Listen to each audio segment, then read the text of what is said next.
All right, so good morning, good afternoon, good evening, everyone.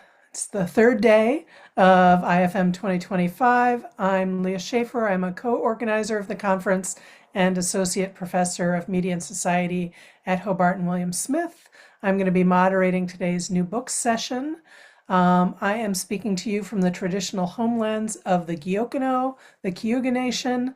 The 𝗪𝗘𝗧𝗏 are members of the Haudenosaunee Confederacy, an alliance of 6 sovereign nations with a historic and contemporary presence on this land. I acknowledge the painful history of 𝗪𝗘𝗧𝗏 dispossession and honor the ongoing connection of 𝗪𝗘𝗧𝗏 people, past and present, to these lands and waters. I also want to begin with a bit of a callback to something that Gina just offered us in our first session, which was a citation of Patty Zimmerman saying that we need completely new, risky epistemologies that can account for the complexities of our current era and aggressively imagine ways to carve out some public space in it. When Gina was sharing that, I thought that is an excellent way to introduce the two fantastic books that we're going to be discussing today and the way that they are really pushing forward new epistemologies about some things that have had a presence in our world for a very long time, but still new and exciting ways of thinking about these things. I'm going to also begin by describing the structure of our session today. We're going to begin with the authors who are going to give short overviews of the core themes of their books. As with all other IFM panels and sessions, the in-depth recordings of their presentations are available on YouTube, so I encourage you to check those out if you have not been able to do so already. After their short overviews, we're going to hold a moderated conversation for about 15 minutes. The guidelines ask us to discuss both the content of the books and the writing and publishing process of the authors. So we're going to talk about both of those things. We'll squeeze it in to the 15 minutes and we can circle back around to it if we don't get to everything. After that moderated discussion, we're going to invite everyone to join us for a group conversation. And after the group conversation, I'm going to offer a few reflective final questions and observations. And then, in tribute to the generative practices of Patty Zimmerman, we will share takeaways. That's our structure. And I want to say that I am really excited to experience the resonances of the pairing of these two books with you today, because I think it's going to bring out a kind of discussion of a plurality of practices, which I think is one of the strengths of IFM. So these are the two books. Virtual reality narratives in embodied encounters in space, and the multiverse as theory in postmodern speculative fictional narratives. They both offer really productive conceptual overlaps, and there are some really productive departures from each other. So I think talking about them together is going to be really interesting. They both offer really compelling methodological modeling and dynamic trans and intermodal investigations into a wide variety of media. As topics of study, both the multiverse and VR offer examples that begin to meet 𝗠𝗏𝗏𝗧𝗏's recent call for new ways of seeing, perceiving, and living in the world. So I'm thrilled to introduce to you our speakers. We're going to first speak with Kath Dooley about her book. Then we're going to turn it over to Francisco and Angelica for their book. So I'm going to give very brief bios so that we can get into our conversation, and the longer bios will be in the chat. Associate Professor Kath Dooley is author of Virtual Reality Narratives, Embodied Encounters in Space. She's a writer, director, and academic based at the University of South Australia. Her creative work has screened at events such as the Busan International Short Film Festival and International Festival of Virtual and Augmented Reality Stories, Toronto. She's written and edited 2 other books on VR, so I imagine folks will find her a robust resource for their questions and discussion. Kath, welcome. I'm going to turn it over to you. Thank you very much. It's really great to be here. I always love participating in this conference just because it is so open and a great way to connect with people from all over the world. So I just want to thank the organisers for all the hard work that they put into the session. Yeah, I'm coming to you from Adelaide, which is the land of the Kaurna people, the traditional owners. So I just want to acknowledge and pay my respects to the traditional elders of the area here. I just want to share my screen. I know people might have watched the video, but I thought it couldn't hurt to put my slides back up. And please, Leah, just cut me off if I start, rambling a bit and go past my 5 minutes. But yes, it'll just help me to organize my thoughts because yes, it's a bit late here today and it's been a bit of a long day, so um I'm happy to talk to the slides a bit. Here we go.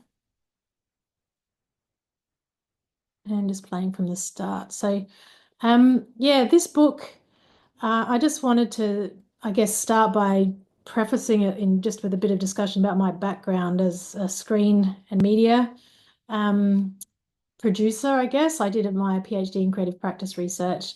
So I come from a background in screen studies and screen production, which I think is important to acknowledge in the field of researching VR because it is a very diverse space.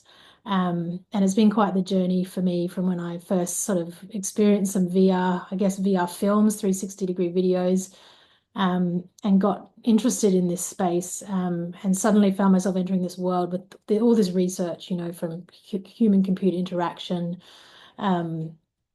games, all different areas. So I guess my methodological approach follows on from my background in screen studies, where there's a long tradition of looking at screen media as embodied media with, people like Vivian Sobchak or Stephen Shaviro and others. And so that's sort of, I guess, where I started when I came to VR. And obviously this is a completely new sort of viewing experience. So I was interested in it just because of what I saw as a research gap there, thinking about films within that space of, presence and immersion and spatialized media where there's no screen as such, but you're sort of surrounded by media and surrounded by a story that unfolds and you're sort of inside it. And so I just wanted to reference the book that I published in 2021. I think I started writing it in 2017, which really was about that sort of what's labeled cinematic virtual reality, which a lot of people have a lot of different definitions about what that is, but usually it sort of equates to something down the least or less interactive end of the VR spectrum. But as I was sort of researching and writing this book, I, kept coming across all these great, more interactive works, works down the other end of the spectrum. And so that's where I sort of came to with this current book, Virtual Reality Narratives, Embodied Encounters in Space. And there's just a sample there of some of the case studies. So I guess what I was trying to do with this book was try and make sense of the VR experiences that I was watching or experiencing or using, depending on the terminology that you want to use, and think about what they offered as a narrative experience. I sort of picked the year 2020 as a key year, COVID lockdowns, where VR really sort of grew in terms of people buying headsets, but also as a time of experimentation while people were in lockdown. You had artists doing all sorts of things in online platforms like VR chat. And, when lockdowns stopped and we sort of got back into life as it was, the new reality, I think that we saw a whole new array of VR works that had come onto the scene. So the book sort of attempts to make sense of those and to see what they're offering from a narrative perspective and make sense of it. So the research gap that I sort of observed that I was interested in was, that sort of practical gap. How do you even think about making these VR pieces as a creative producer or a maker, but also how can you theorize them, in terms of embodied media, thinking about the specificity of VR. So my key argument really is around the creation of narratives that incorporate the user's body as a storytelling tool, really thinking about how you're not just creating a narrative that has the usual sort of mix of plot, characters, and other things, but you're also incorporating the user within that space. So they're sort of part of the story and potentially can contribute to the unfolding of the narrative. So I've just got some of my different methodologies there, very much, as I said, drawing from sort of the screen studies, coming at it from a screen studies background. And I won't rave on too much about my individual chapters, but just to say that there's a mix there of case studies in every chapter, of documentary and fiction works. As most people probably know, there's been an abundance of documentary and non-fiction work in the VR space. So I sort of was digging into different aspects of narrative in terms of theoretical frameworks from, environmental storytelling, user positioning, focalization, all sorts of different things, to more industry-focused ideas like story living, which was discussed around, I think, 2017 in terms of immersive journalism. So yeah, there's lots of different case studies there. I won't talk about them all. And I guess the key themes of my book really boil down to unpacking VR as spatialized storytelling, thinking about the unfolding of narrative in the various quadrants of 360-degree space, thinking about the user within the space and how they can contribute to narrative, and thinking about virtual reality as interactive digital narrative. So I'm drawing on some of the theoretical frameworks from that particular field of study, which is really, that balance, looking at the balance between interaction and a coherent narrative, and how to sort of, draw upon these two different things. And also sort of touching in my conclusion upon accessibility and inclusion issues, just that it's a real problem for VR experiences that are quite limited in the mainstream to people that, are able-bodied, can access them. So I haven't really dug into that, but just sort of acknowledged that. I think that's about it. Yeah, so I'll stop there. Thank you for listening. Thanks so much, Kath. I'm excited to circle back around and chat with you more about this at the moment. However, I'm going to turn things over. The second book that we're featuring today is The Multiverse as Theory in Postmodern Speculative Fictional Narratives. The collection was edited by Angelica Cabrera TORRECILLA and Francisco Saez de ADANA. Again, short bios. Angelica is researcher at the School of Humanities at Osaka University and member of the National System of Researchers of Mexico. She specializes in cultural studies of space and time, focusing mainly on the multiverse and techno-digital contexts and fiction and popular culture. Francisco is professor of computer science at the Univerdidade de Alcalá and a member of the Franklin Institute of American Studies at the same university. He currently works mainly as a comics scholar, focusing on American comics. Welcome, and I'm going to turn it over to the two of you. Well, hello everyone. We are very pleased to be able to speak here today, and we would like to thank the organizers for giving us this opportunity to present our book. And thank you all of the attendants today for joining to our panel. Well, I'm gonna talk a little bit about the contents of our book, so let me share. Okay. So, our book was published last October by Routledge. It offers the first studies on the significant influence that the speculative fiction about parallel universes have on our contemporary world. We take an interdisciplinary and cross-cultural approach by including an international team of authors who defend the varied social and cultural resonance that the topic of the multiverse has. We take also as a starting point the analysis of different speculative fictions from the 70s to the present, or the postmodern age, to consider how literary and media studies may embrace the multiverse idea as a theory. In this sense, I'm sorry to interrupt, but the screen sharing just says that you have started and we're not actually seeing your image. So maybe you want to try again or just not share so we can just focus on you. Okay, maybe not sure. Yeah, I apologize for interrupting. Don't worry. Try again, So please. we propose that the multiverse is capable of connecting and allowing us to speculate answers to different global social questions, such as digital context, human consciousness, or even the nature of reality in both its physical and spiritual manifestations. Our motivation for compiling this book was so far because there is no other proposal that considers the critical, the reflective, and the cultural encounter approach to the multiverse from fiction as our book does. And this is the main characteristic that highlights the originality and the contribution to our fields of this volume. Our main aim is to develop the multiverse as a theoretical method for literary and media studies. And as a theory, we would like to put the multiverse to the dimension its resonance in a comparative and cross-cultural way, and at the same time to claim the fundamental role that the speculative fiction has played in develop the idea of the multiverse for our contemporary culture.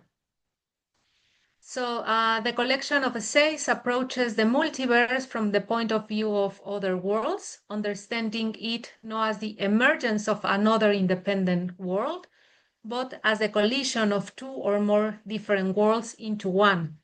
And from this key finding, the multiverse encourages us to pay attention to the influence that fiction exerts on narratives, individual and collective life experiences, world building, providing possible frameworks for rethinking critical aspects of temporality, space, self, society, and culture in contemporary times. The key outcomes of this volume are an interdisciplinary exploration of the global resonance of the multiverse, a wide-ranging analysis of the importance of speculative fiction in the genealogy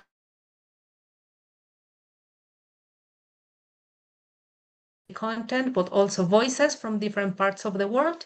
And finally, an original scholarly work addressing key social issues of contemporary debates. Well, I think Angelica has covered almost everything on the book. I just want to add that the book is divided into parts. We have 11 chapters divided in the multiverse as theoretical method for written visual fictions, for literary fictions, and also the multiverse as theoretical method for audiovisual fictions, movies, TV series, video games, and this new media that make use of the multiverse in a wide sense. The interesting thing for us is to see how the multiverse has evolved from the 70s, in which it was mostly in some written fictions and even in superhero comics, to the situation now in which multiverse is a focus center of the narratives, and how this reflects our society and our view of the world. Another interesting thing I wanted to add, and I finish with this, is that we have an intercultural approach, an interdisciplinary approach that not only covers literature, movies, and humanities in general, but also relates the multiverse with the fields of physics, because it's very interesting to see how the evolution of the multiverse has gone also in parallel in the science, in the physics, and in the humanities, in the fiction, and it's something that is reflected in the book. Thank you very much for your attention, and thank you very much for inviting us to this very rich session. Thank you. I want to thank all of you. I want to say congratulations to all three of you on the publication of your book. Your books. And I also want to say congratulations on doing a really good job of summarizing very dense texts in a very comprehensive way in an almost impossible 6-minute framework here. I think we have a lot to talk about. As a way to transition from your presentations, I'm going to begin with some conceptual questions that engage the sort of big picture elements of your books and try to bring them into conversation with each other. I'm going to ask about the ways that you're setting out the terms for your intellectual projects and also the readers that you're imagining for your books and the way that that speaks to the way your books engage culture in general. And then I'm going to shift to some more pragmatic questions about your production process, which is one of the ideas of how this session should be structured. So I'm going to start out by saying both of the books approach your subjects, the multiverse, virtual reality, by focusing on and offering multiple avenues for defining narratives. It's in the title, really, of both of your books. So could you speak to what drew you to the narrative as a fertile conceptual and theoretical location for your work?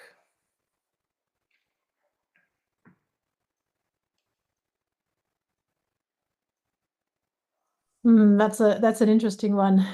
I'll just say that, like I'm come from a background in terms of teaching, of working in sort of screen production and screenwriting. And so I do a lot of sort of teaching around narrative and different types of narrative. So I guess perhaps that was an influence for me on my interest in getting into this space.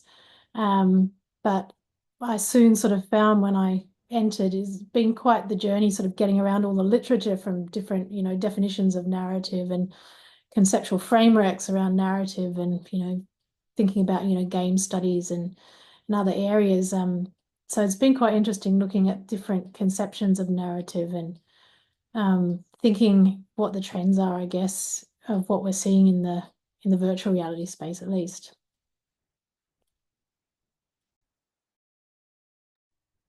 Yeah, I agree with Kath. I think that narrative, to think about narratives is a very polysematic concept that give us many different meanings about it.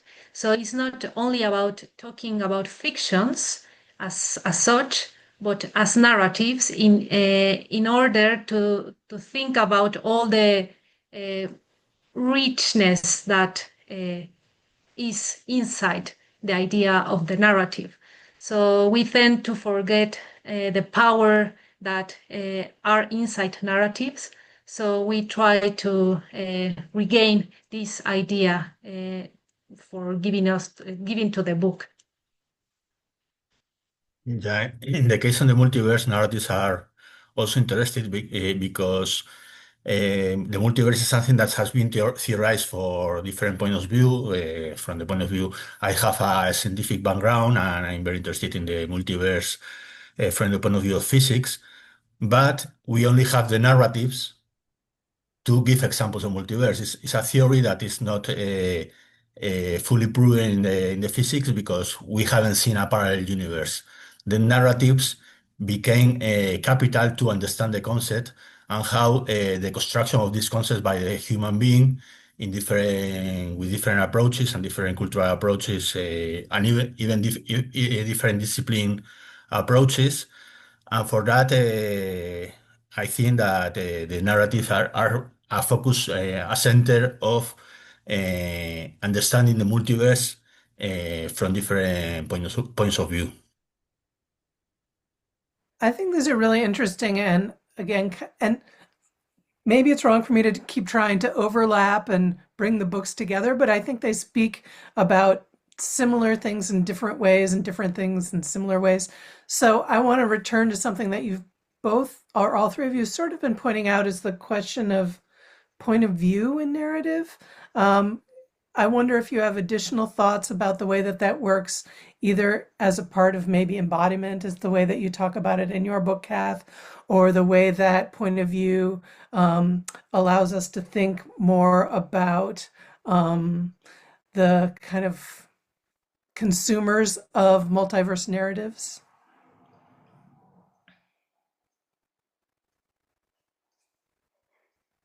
I think it's interesting to think about a narrative, in terms of broad definition of, a story of being, events happening in a certain place that is told, like it's something that's told in a way that, VR is a very experiential medium where it raises all these questions when you start thinking about how are these narratives told, about the design of the works and how they incorporate the agency of the user into the work, which I guess is something that is relevant for the things unfolding in the metaverse as well. And so as soon as you start considering agency and interactivity, and you get sort of the tensions between delivering a narrative that is sort of pre-authored versus creating an experience that someone sort of feels that they're part of, it opens up all these interesting questions about what's possible. And embodiment, I think, is that layer, how you feel like you're experiencing it with your whole body is a very interesting question for me.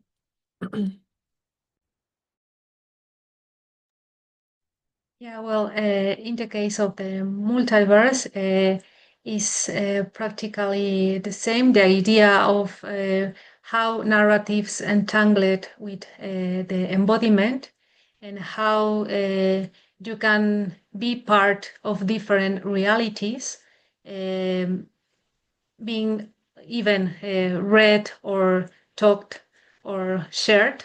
You can experience all these different worlds. And I think this is why the idea of the narrative is so powerful, because it doesn't distinguish in it. It can be prolonged over time.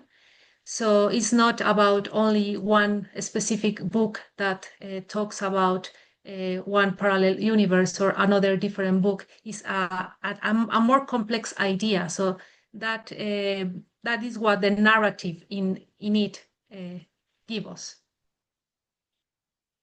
Those are really helpful and provocative responses. Thank you. As a way into talking about the experience of writing your books, I'd love to hear from you all about the ways you feel your work addresses the audiences of the texts you engage in. I'm thinking specifically of the way that, Kath, to pull on the thread you were just laying out for us, the way that you write about the agency and the lack of agency that's engendered by VR states of embodiment, and the way that Angelica and Francisco write about the productive collisions experienced by consumers of multiverse narratives. So again, I'm just curious about both the way that your books approach the consumers of VR and multiverse narratives, and maybe if there's any connection between that and your thoughts about the readers of your books.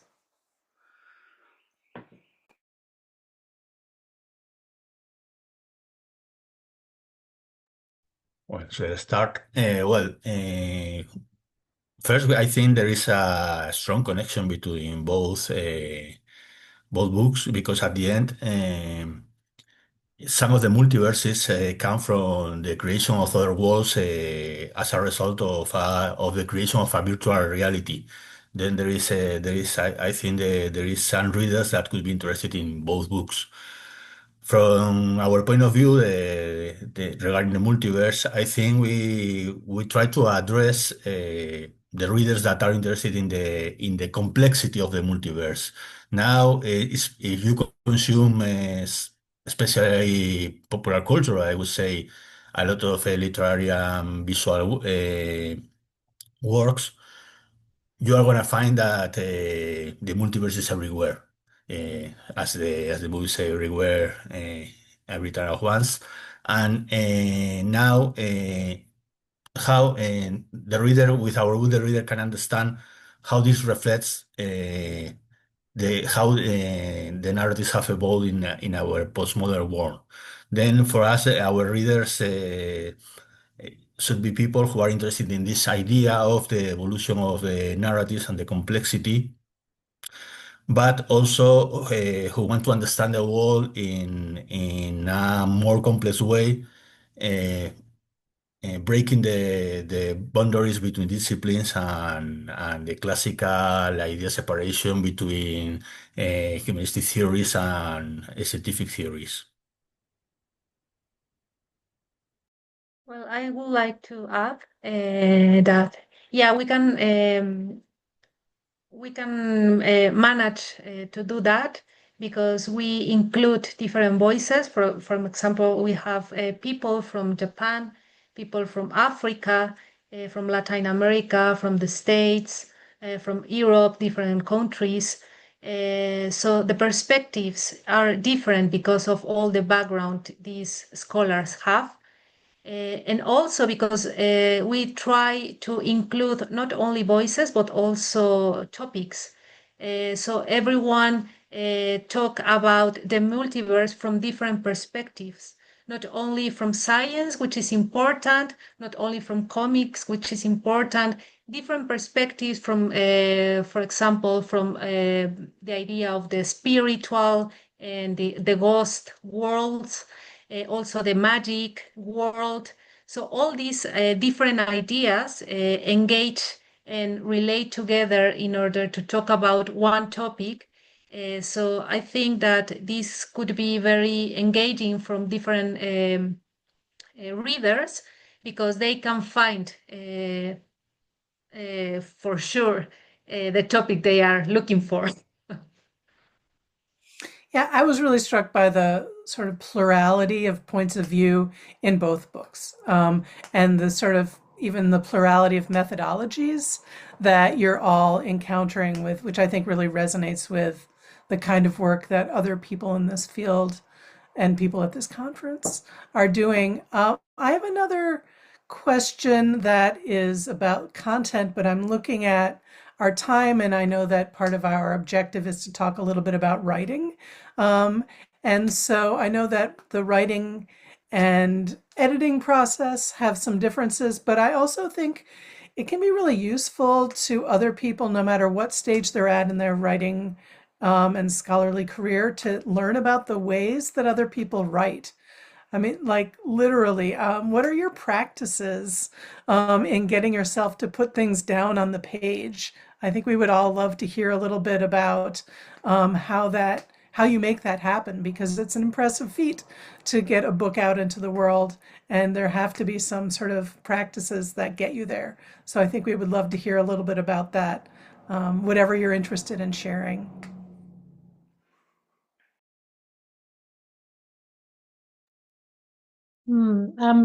For me, I guess it's spending that initial period just sort of doing a lot of thinking about what the focus of a book could be, and collecting sort of ideas. And I think I spent quite a while just on the initial proposal trying to nut out what did I have to say, or what did I think I had to say about VR narratives that could sustain a whole book. And in many ways it changed as I was writing. Some of the chapters started as one thing, and then sort of a theoretical framework got completely dumped, and then another one sort of came in before it was done. But my process is very much looking at each chapter individually and writing it sort of as its own thing, and then getting to the point where you can sort of start thinking about them as a whole, and then do some rewriting to, I guess, cross-reference across the various chapters.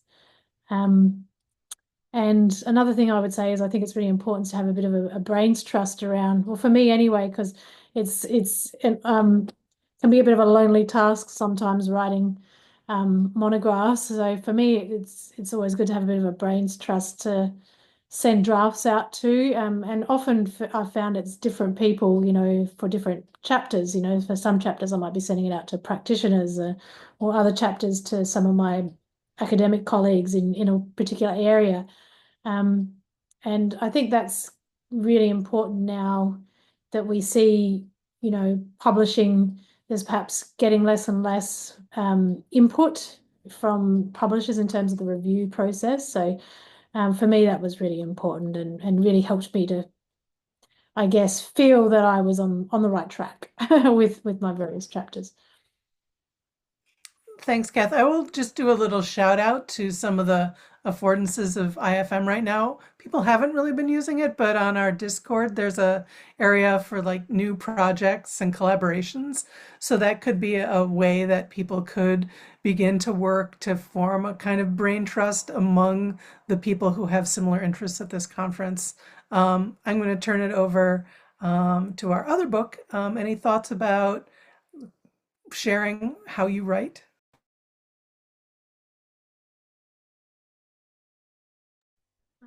Well, since our book is an edition, it was challenging to work with so many different people from different countries. But well, that was our aim. So I think that in order to have a successful project, you have to have in mind which is your aim. And even if it is a challenging aim, you have to follow it until the end. So in our case, cultural diversity and interdisciplinarity was mandatory. So it was difficult, of course, but we tried to follow these basic ideas until the end. And I think that is also important to try to keep a healthy relationship with all the authors in order to have a successful project. Yeah, I just want to add that in our case, it was an edited project. We made a call for papers and we received some proposals, but although they cover mostly, I wouldn't say everything we wanted to say because we could say a lot of things about the multiverse, but it covered a very wide range of things. We thought that we missed some parts of the that should be interested to include in a book about the multiverse, and then we tried to find the correct author to cover that part. We didn't have at the beginning. We missed some of TV series, we missed something of science fiction.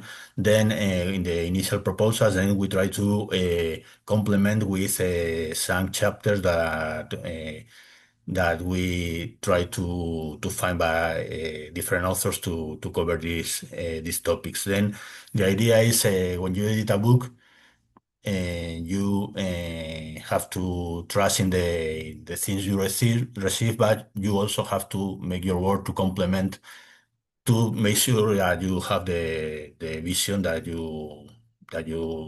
is the idea of the book. Thank you. I'll note that Hudson let me know that we're gonna keep this session going until 8:30 because we started a little late. And I have some follow-up questions to what you just said, but I think in the spirit of the conference, I'm gonna move to opening this to the floor right now. If folks have questions for the authors, things they'd like to respond to or engage with, now would be a great time to raise a hand and engage.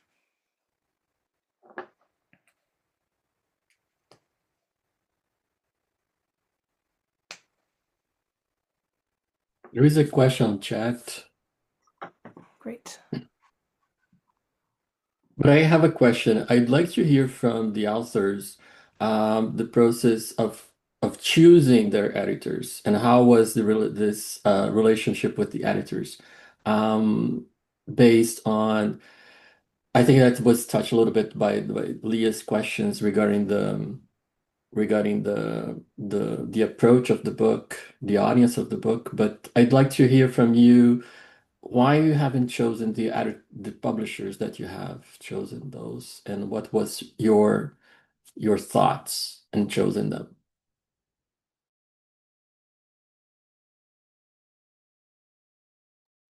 I'll just say my book is published by Palgrave Macmillan, and I went with that publisher because I'd published with them before, and it was a good experience. I took part in a Palgrave Handbook of Screen Production, I co-edited that a few years back, and it was sort of my entry, I guess, into publishing. So I've sort of stuck with them through the shorter book on cinematic virtual reality and then this one. And what I like about them is that the process is pretty straightforward, and the turnaround time is reasonably fast once you deliver your manuscript. In this, for the latest book, I almost thought it was too fast. I wasn't prepared. I didn't have my my endorsements ready because it happened quite quickly. So yeah, so that I quite like, because you do hear about books that get held up for years in production and stuff like that. So it's important to me because this is an area I think that is changing quite quickly. And I was conscious while I was writing that, there was a lot of changes in terminology and industry advancements and all sorts of things going on, with trends in VR storytelling. So I was glad to be able to get it out reasonably quickly.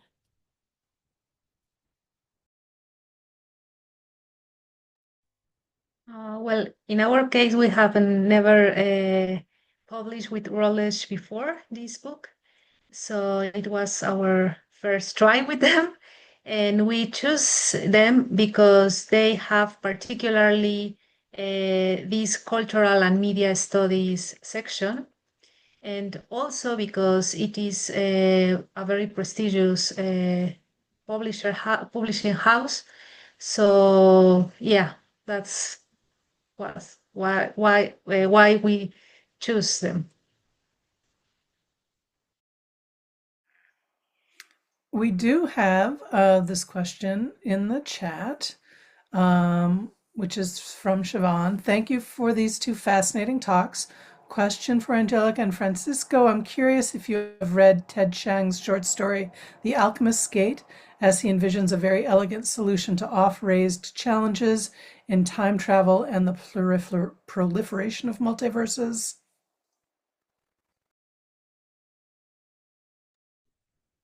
I don't know this story. I know the story of my life by Ten Giants, the one who is kind of was based movie Arrival. Then I cannot talk about this story in particular, but I'm really interested in the vision of time that the chance have and in the short story and also in the movie. It's something that makes the idea of the multiverse. I don't know the story. I'm talking about the other one. The idea of the multiverse as something that happens parallel in time, and that is also is linked with superhero comics in the figure of Dr. Manhattan by Watchmen, in which there is a character who can see the time in parallel, everything at the same time. And I am fascinated by that chance, but I have not have time to read everything by him, but I will try to read the story.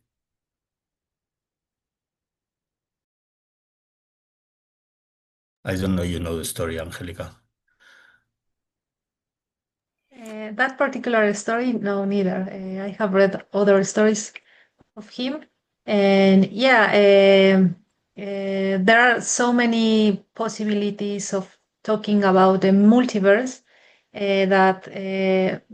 that was also one of the reasons we try to cover this topic with this book because surprisingly there is a big gap in it. So there is no other book trying to theorize about the multiverse in academic terms. So yeah. I'm looking at our time and I'm wondering, since both of these books offer such a dense and rich sort of bibliography of texts for folks to encounter, I wonder if you want to maybe offer us all a gift by making a few recommendations for things that folks might want to consume, maybe some favorites of yours that you think that folks who are new to multiverse works or to encountering VR stuff would find particularly compelling? Or even if they didn't, stuff that you love?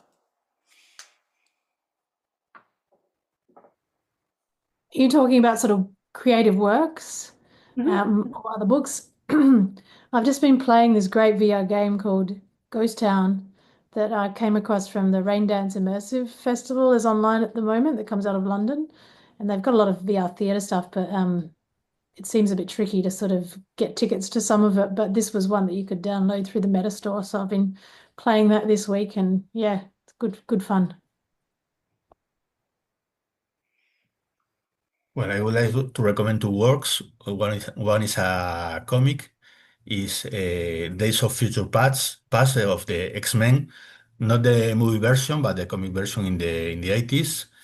If you read it, it's not at the beginning. It doesn't. When you read it, you don't think that it's a multiverse story, but it's the basis of all the Marvel multiverse, not only in the comics, but later in the movies. And the other work I would like to recommend is the TV series Fringe. And if you haven't seen it, it's from the no, from the beginning of this century.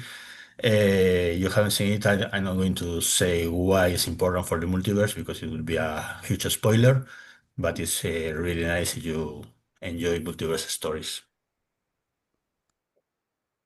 Well, I can recommend one of my favorite authors is Jorge Luis Borges, and actually he's pioneer in doing this relationship between multiverse, the idea of the multiverse, and fiction, and you can find that story in our book also.